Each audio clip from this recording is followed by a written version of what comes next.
argue, however, is that although it is a legitimate problem with laissez-faire, it is a much more serious problem with the alternatives.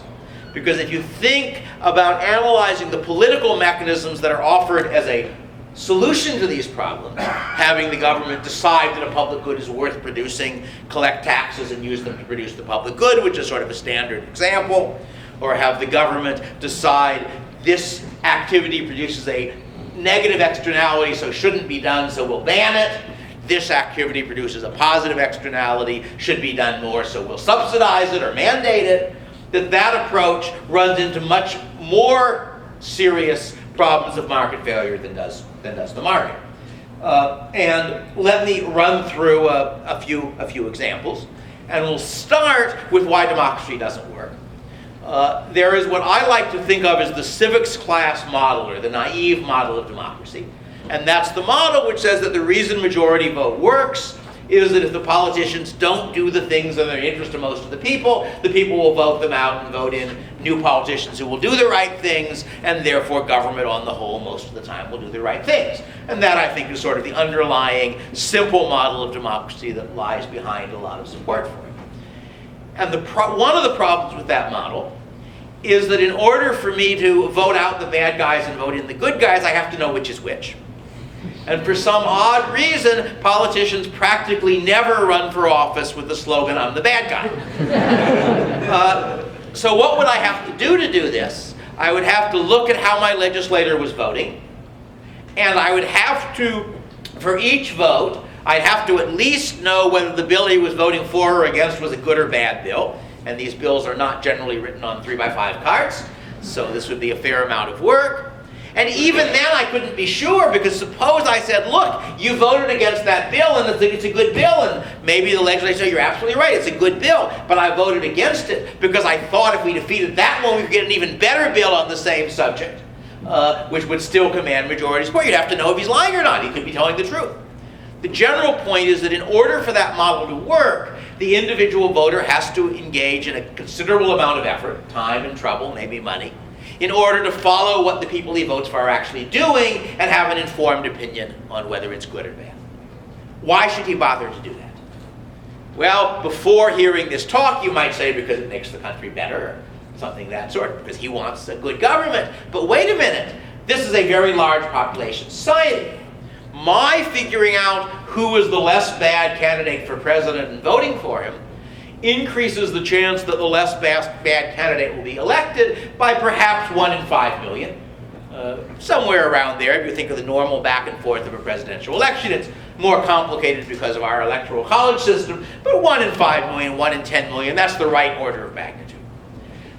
How much time and trouble is it worth my going to in order to make it 1 in 10 million more likely that the right guy gets elected? Very, very, very little. So the result is what economists studying political institutions refer to as rational ignorance. It is rational to be ignorant of information that is worth less than it costs. The information needed to be a good, responsible voter is worth very close to nothing. It's quite expensive, and therefore almost no voters actually have that information. This probably isn't a good audience because you are probably more interested in politics as recreation than most people. But when I'm teaching a course, I routinely ask my students how many of them know the name of their congressional representative. And it's generally about half. And it's real hard to know what he's doing if you don't know his name. And of course, it's the half who do know who are arguably irrational, although you might regard politics watching just as a form of entertainment, in which case it's sort of a side effect of that. But that suggests a reason why at least the simple model of democracy can't be expected to work. And indeed, the prediction that when politicians are creating bills, they will deliberately design them in such a way that the people for whom they're bad bills will have high costs of finding out. That they will try to structure the bill and describe the bill in a way that obscures negative effects, as you would expect.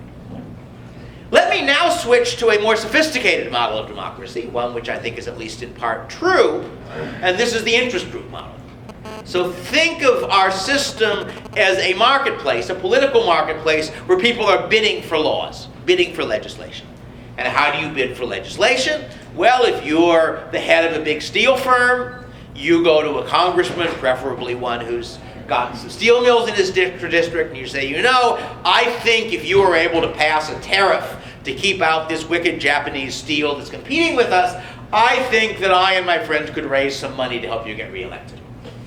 And so you can think of that as itself a kind of a marketplace in which each interest group, in effect, says how much are we willing to bid for legislation that benefits us, or to bid against legislation that harms us.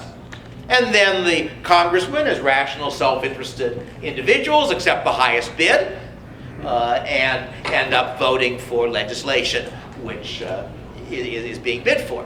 And at first glances, it might say, well, that may sound sort of corrupt, but it's not such a bad system, because what's going to happen if one interest group is benefited by $100 million by this law and another one is hurt by $50 million? The one that's benefited will bid $100 million, the one that's hurt will bid $50 million, and the law will pass.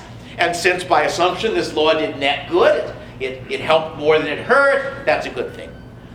The problem with this brings us back to the public good problem. Because from the standpoint of an interest group, legislation that favors it is a public good. Not a public good for the whole public, but a public good for the interest group. So let's go back to the steel tariff, or let me make it an auto tariff. Actually, I like auto tariffs better for other reasons, for examples. So let us suppose that someone is thinking about having a tariff on foreign automobiles. And that will benefit the auto companies. It'll benefit the auto workers who are represented by their union. It'll benefit some property owners in Detroit, a variety of other people. It'll also hurt a lot of people. It'll hurt anybody who buys a car in the US, because it makes cars more expensive. It will hurt, less obviously, anybody who is producing export goods, because in general, the less we import, the less we're going to export. The people who are selling goods for us expect to do something with those dollars. And in the short run, they might buy debt, but in the long run, they're going to buy goods. So you say, well, what's the net total balance? Well, wait a minute. If I'm an auto company and the tariff passes, I get the benefit whether or not I chipped in to pay for it. So therefore, the auto industry as a group is facing a public good problem. That each of the firms and the auto workers and such is going to say to itself, what do I get by contributing? And the answer is, well, maybe I'll increase the chance of passage, but if other people contribute and I don't, we'll probably get the tariff, and if I contribute and they don't, we probably won't, so maybe I shouldn't contribute. Now, this isn't too hard a public good problem, as it happens, because in the case of the auto tariff, most of the benefits go to about half a dozen organizations. Most of them go to the auto companies, which ultimately that goes to their stockholders, but the firms themselves exist to a considerable extent to serve the interests of the stockholders, and the firm can itself in various ways spend money and resources. So therefore, you're talking about a public where most of the benefit goes to maybe half a dozen or maybe 8 or 10 beneficiaries. It's a small enough number so they can get together. And if the auto tariff benefits the beneficiaries by $10 billion, they can probably raise at least $1 billion to bid for it.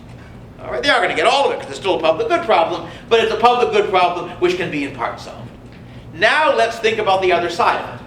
Let us suppose that this auto tariff benefits the beneficiaries by $10 billion and hurts the victims by $100 billion, which is not implausible. There are economic reasons to expect tariffs in general to do net damage. But the people who lose by the auto tariffs aren't 5 or 6 or 7 firms. They are roughly 300 million people. That is to say, the costs are dispersed very widely among consumers in general and anybody who's producing export goods. 300 million people, there's not a hope they're going to get together to produce a public good. So even if the cost to them is $100 billion, they're never going to be able to raise anything like the billion necessary to outbid the auto firms. And one of the interesting things about this particular example, who do you think is bidding against the tariffs? If you imagine, suppose we go think about the real world situation. Who do you think is going to be willing to contribute money to politicians who are willing to vote against auto tariffs? What? Foreign competitors. Foreigners might be, but the other people who in practice mostly do it are domestic auto dealers. If you're a Nissan dealer or a Honda dealer, you don't like the auto tariff because at least some of your cars are made abroad and they're going to make it more expensive. The dealers represent a tiny fraction of the loss, that they're the one part of the loss that's on a reasonably concentrated interest group and can therefore at least raise some fraction of what it matters to them to bid against it.